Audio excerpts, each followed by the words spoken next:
കോൺഗ്രസ് എന്ത് ചെയ്താലും അവിടെ ഒരു തിക്കും തിരക്കും ഉണ്ടാകുമെന്ന് പറയേണ്ട കാര്യമില്ലല്ലോ. തിക്കും തിരക്കും ഉണ്ടാക്കി അവർ ചെയ്യുന്ന പ്രവൃത്തിയുടെ മൂല്യം നശിപ്പിക്കുക എന്നത് കോൺഗ്രസിന് കഴിഞ്ഞ കുറേ വർഷങ്ങളായി അല്ലെങ്കിൽ കാലങ്ങളായുള്ള ഒരു സ്വഭാവത്തിലെ ഗുരുത്തക്കേടാണ് എന്ന് വേണമെങ്കിൽ നമുക്ക് പറയാം. പക്ഷെ എന്നിരുന്നാലും ഇനി എന്ത് ഗുരുത്തക്കേട് തന്നെ കാണിച്ചിരുന്നാലും അവർ ഒരു വാഗ്ദാനം പാലിച്ചു, അതും വളരെ പ്രധാനപ്പെട്ട ചരിത്രപരമായ വാഗ്ദാനം പാലിച്ചു എന്നതിന് കൈയടി കൊടുത്തേ മതിയാവുകയുള്ളൂ. എന്തായാലും ആവേശം കുറച്ചുകൂടിപ്പോയി ബസ്സിൽ യാത്ര ചെയ്ത മന്ത്രിയുടെ തലയിലേക്ക് പായസം ഒഴിക്കുന്ന ഗതി വരെ ഉണ്ടായി. എന്തായാലും മന്ത്രി ചാടി എഴുന്നേറ്റ് പൊട്ടിത്തെറിക്കുന്ന കാഴ്ചയൊക്കെ ഉണ്ടായിരുന്നു. ഒന്ന് രണ്ട് കൊടുക്കണം എന്നൊക്കെ ഉണ്ടായിരുന്നു. പക്ഷെ മാധ്യമങ്ങൾ ചുറ്റുമുണ്ട് എന്നുള്ള അവയർനെസ് അല്ലെങ്കിൽ ആ ഒരു ബോധം ഏതായാലും ബിന്ദുകൃഷ്ണയുടെ മനസ്സിലുണ്ടായിരുന്നു. ബിന്ദുകൃഷ്ണ തൊട്ടടുത്ത് നിന്നിരുന്ന യുവതിയോട് ചോദിക്കുന്നുണ്ട്, എന്താണ് നിങ്ങൾ ഈ കാണിക്കുന്നത് എന്നൊക്കെ ചോദിക്കുമ്പോൾ അവർ പറഞ്ഞു, ഞാനല്ല പുറകീന്നാണ്, അവരുടെ കണ്ണിലുമൊക്കെ വേണ്ടിയിട്ടുണ്ട്. അങ്ങനെ ഒന്നും തള്ളും ആയി ബഹളമാകുന്നു, സംസാരമാകുന്നു, പിന്നെ തോർത്തു കൊടുക്കുന്നു, കയ്യിൽ കൊടുക്കുന്നു, സാരിയുടെ തുമ്പ് കൊടുക്കുന്നു, അങ്ങനെയുള്ള ബഹളങ്ങളായിരുന്നു. എന്തായാലും ബിന്ദുകൃഷ്ണ ഇപ്പോൾ ഓക്കെയാണ്. മന്ത്രി ബിന്ദുകൃഷ്ണയുടെ തലയിലാണ് ചൂട് പായസം വീണത്. കൊല്ലം KSRTC ഡിപ്പോയിൽ നടന്ന പ്രിയദർശിനി ബസ് ഉദ്ഘാടന വേളയിലായിരുന്നു ഈ സംഭവ വികാസങ്ങൾ നടന്നത്. സൗജന്യമായിട്ടുള്ള ഈ യാത്ര ആരംഭിച്ചതിന്റെ സന്തോഷത്തിൽ യൂത്ത് കോൺഗ്രസ് പ്രവർത്തകർ വിതരണം ചെയ്ത പായസമാണ് മന്ത്രിയുടെ തലയിൽ വീണത്. രാവിലെ 9 മണിക്ക് തിരുവനന്തപുരം തമ്പാനൂർ KSRTC കോംപ്ലക്സിൽ മുഖ്യമന്ത്രി VD സതീശനാണ് പ്രിയദർശിനി ഉദ്ഘാടനം ചെയ്തത്. പക്ഷേ നിലവിൽ ഇപ്പോൾ പൊങ്ങി വരുന്ന ഒരു വാർത്തയുണ്ട്. ആ വാർത്തയാണ് ഇപ്പോൾ ചർച്ചയാകുന്നത്. പ്രിയദർശിനി ഉദ്ഘാടനം ചെയ്ത പ്രിയദർശിനി യാത്ര എന്ന പേര് ഒട്ടിച്ചു അല്ലെങ്കിൽ ബോർഡ് ഒട്ടിച്ചു വെച്ച ബസ്, ആ ബസ്സിൽ കയറിയ യുവതികൾക്കൊക്കെ തന്നെ ലഡു കിട്ടി, പൂക്കൾ കിട്ടി, ഒപ്പം ടിക്കറ്റും കിട്ടി. പക്ഷെ എന്ത് ചെയ്യേണ്ടി വന്നു? ഇവരൊക്കെ പണം നൽകേണ്ടി വന്നു. തുടക്കമായതുകൊണ്ട് തന്നെ ഇത്തരം ചില സംഭവ വികാസങ്ങൾ പലയിടത്തും ഉണ്ടായിട്ടുണ്ട് എന്ന് റിപ്പോർട്ട് ചെയ്യുന്നുണ്ട്. എന്തായാലും ഇതൊരു അഭിമാന പദ്ധതി തന്നെയാണ്. പക്ഷെ അഭിമാന പദ്ധതിയെ കളങ്കപ്പെടുത്താനായി ആരെങ്കിലും മനഃപൂർവ്വം ഇത്തരം കാര്യങ്ങൾ ചെയ്യുന്നുണ്ടോ എന്ന സംശയവും കൂടി നിലവിൽ നിലനിൽക്കുന്നുണ്ട്. ഏതായാലും മുഖ്യമന്ത്രി ഉദ്ഘാടനം ചെയ്ത് മണിക്കൂറുകൾ പോലും ആയില്ല, അതിനിടയിലാണ് ഇത്തരം ഒരു പ്രശ്നങ്ങൾ ഉണ്ടാകുന്നത്. സംസ്ഥാനത്തെ പൊതുഗതാഗത മേഖലയിൽ പുതിയൊരു ചരിത്രത്തിൽ തന്നെയാണ് തുടക്കം കുറിച്ചത്. എന്തായാലും സ്ത്രീകൾക്കും ട്രാൻസ്ജെൻഡർ വിഭാഗത്തിനുമായി KSRTC ആരംഭിച്ച പ്രിയദർശിനി സൗജന്യ യാത്രാ പദ്ധതി ഉദ്ഘാടന ദിനത്തിൽ തന്നെ വിവാദത്തിൽപ്പെടുന്ന ഒരു സംഗതി കൂടി ഉണ്ടാകുന്നു. തെരഞ്ഞെടുപ്പ് പ്രചാരണ ഘട്ടത്തിൽ ഇന്ദിരാ ഗ്യാരണ്ടി എന്ന പേരിൽ കോൺഗ്രസ് മുന്നോട്ട് വെച്ച 5 പ്രധാന വാഗ്ദാനങ്ങളിൽ ഒന്നാണ് VD സതീശൻ സർക്കാരിന്റെ ഈ സ്വപ്ന പദ്ധതിയിലൂടെ യാഥാർത്ഥ്യമായത്. സ്ത്രീകളുടെ സൗജന്യ യാത്ര എന്നത് സർക്കാരിന്റെ ഔദാര്യമല്ല, മറിച്ച് അവരുടെ അവകാശമാണ് എന്ന് പ്രഖ്യാപിച്ചുകൊണ്ട് തിരുവനന്തപുരം തമ്പാനൂർ ബസ് ടെർമിനലിൽ നടന്ന പ്രൗഢഗംഭീരമായ ചടങ്ങിലാണ് മുഖ്യമന്ത്രി VD സതീശൻ പദ്ധതിയുടെ സംസ്ഥാനതല ഉദ്ഘാടനം നിർവഹിച്ചത്.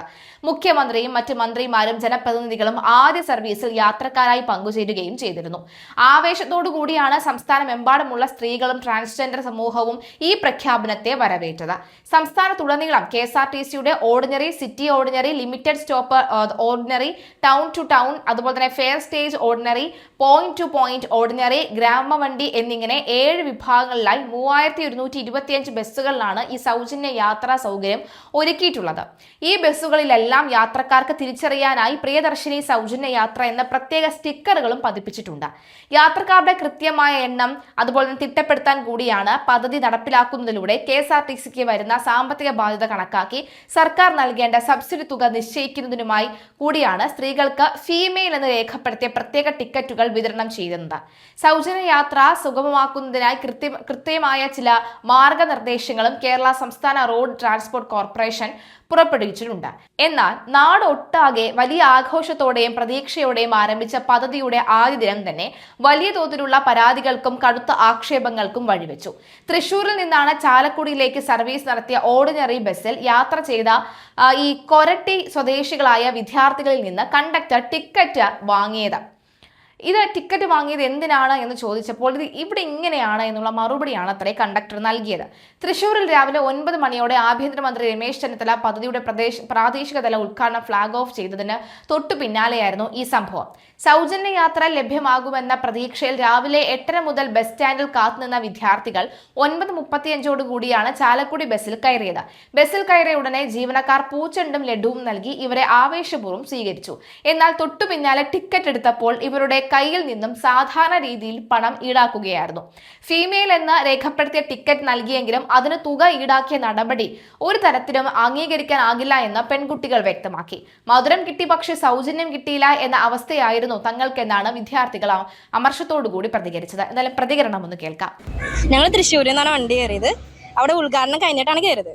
ഞങ്ങൾ ടിക്കറ്റ് എടുക്കുന്നത് 9:34 അപ്പൊ ഞങ്ങൾ ചോദിച്ചു സൗജന്യം അല്ലേന്ന് വെച്ചപ്പോൾ അവർ പറഞ്ഞു സിസ്റ്റം ഇതായിട്ടില്ല, സോ അതുകൊണ്ട് സൗജന്യം അല്ലാന്ന് ഞങ്ങളുടെ നിന്ന് കാശ് വാങ്ങിച്ചു.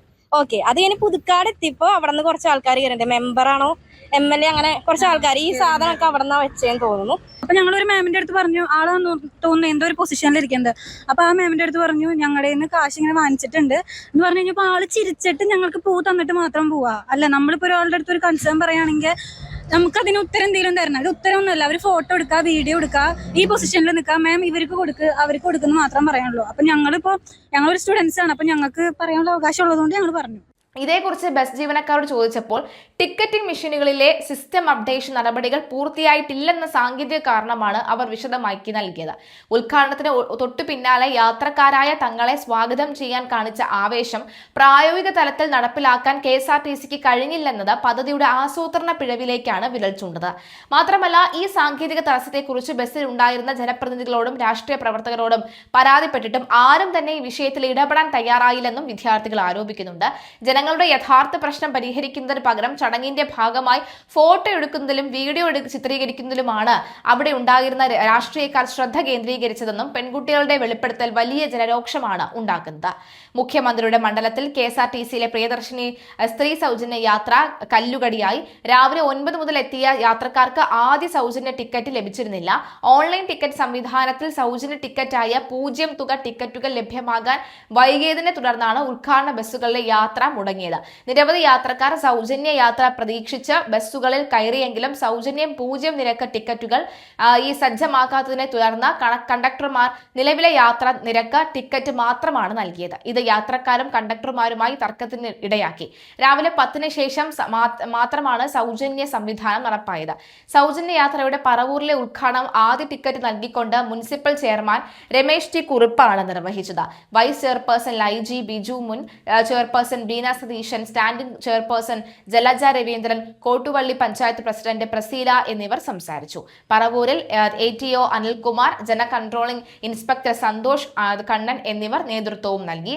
സംഭവം സാമൂഹിക മാധ്യമങ്ങൾ ചർച്ചയായതോടുകൂടി വൻ തുക മുടക്കി പരസ്യം നൽകിയ നടപ്പിലാക്കിയ പ്രിയദർശിനി പദ്ധതിയുടെ ആദ്യ ദിനത്തിലെ ക്രമീകരണങ്ങളെക്കുറിച്ചുള്ള സാങ്കേതിക സംവിധാനങ്ങളുടെ മുൻകൂട്ടിയുള്ള സജ്ജീകരണത്തെക്കുറിച്ചും പൊതുജനങ്ങൾക്കിടയിൽ വലിയ ചോദ്യങ്ങൾ ഉയരുകയാണ്. കൃത്യമായ പരീക്ഷണങ്ങളും സജ്ജീകരണങ്ങളും പൂർത്തിയാക്കാതെ ധൃതി പിടിച്ച് ഉദ്ഘാടനം നടത്തിയതാണ് ഈ പാളിച്ചകൾക്ക് കാരണമെന്നുള്ള വിമർശനവും ഉയരുന്നുണ്ട്. പക്ഷേ ഒരു കാര്യത്തിൽ സമ്മതിക്കാൻ വയ്യ, വളരെ വേഗത്തിൽ ദ്രുതഗതിയിൽ തന്നെ ഇത്തരത്തിലുള്ള ഒരു പദ്ധതി നടപ്പിലാക്കിയതിൽ കയ്യടി കൊടുത്തേ മതിയാകൂ. പക്ഷേ ഏതെങ്കിലും തരത്തിലുള്ള വീഴ്ചകൾ സംഭവിച്ചിട്ടുണ്ടെങ്കിൽ തീർച്ചയായിട്ടും അത് മാറ്റേണ്ടതുണ്ട്. മാറ്റേണ്ട ഉത്തരവാദിത്വം അത് സർക്കാരിന് തന്നെയാണ്.